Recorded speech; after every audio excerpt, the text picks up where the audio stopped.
Beneath the crystal-clear waters off the coast of Japan, divers discovered something that defies explanation. Massive stone terraces, perfectly carved steps, and flat platforms stretching across the ocean floor. It looks man-made, but it's 25 meters below the surface. Could this be the remains of a forgotten civilization? One that existed before history itself? It all began in 1986, when a Japanese diver named Kihachiro Aratake was guiding tourists off the island of Yonaguni, Japan's westernmost point. He wasn't looking for ancient ruins. He was tracking hammerhead sharks. But what he found instead was something extraordinary. As he descended into the deep blue, Aratake noticed a massive staircase-like formation, perfectly symmetrical, rising from the seabed. It wasn't coral, it wasn't debris, it was solid rock, carved, straight, and sharp.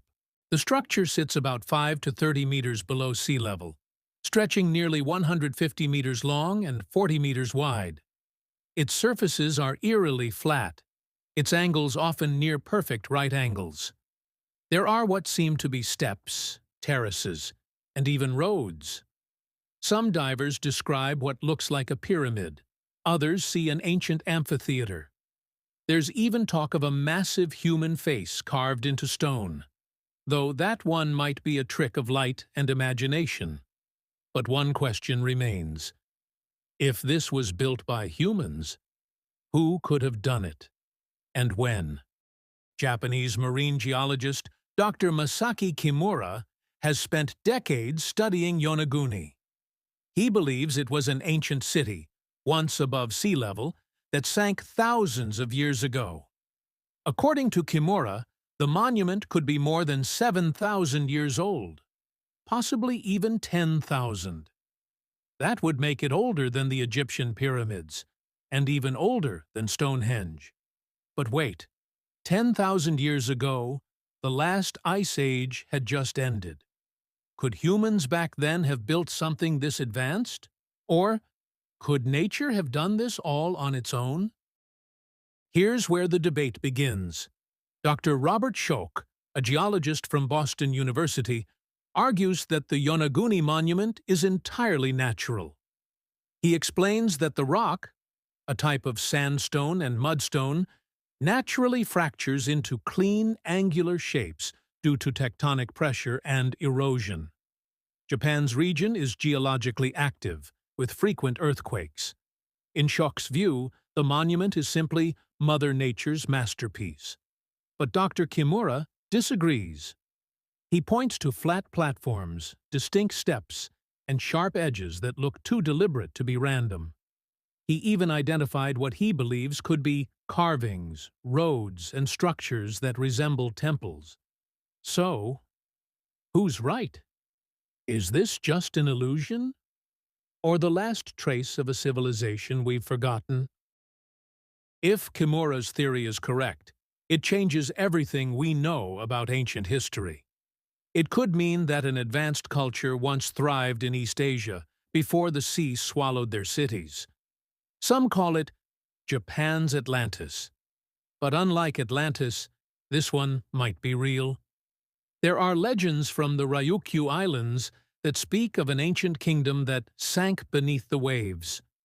Could those myths be memories of a real event? And if it was once a city, how advanced were its people?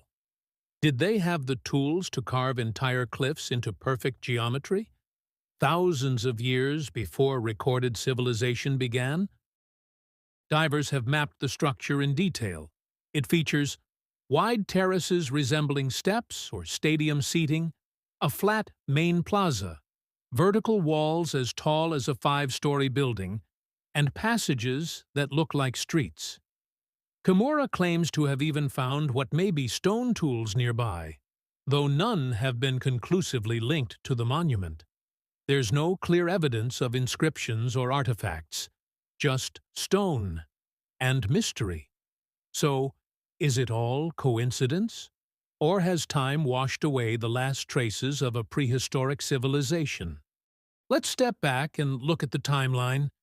If the Yonaguni Monument really sank around 10,000 years ago, that would have been during a period of rising sea levels after the Ice Age.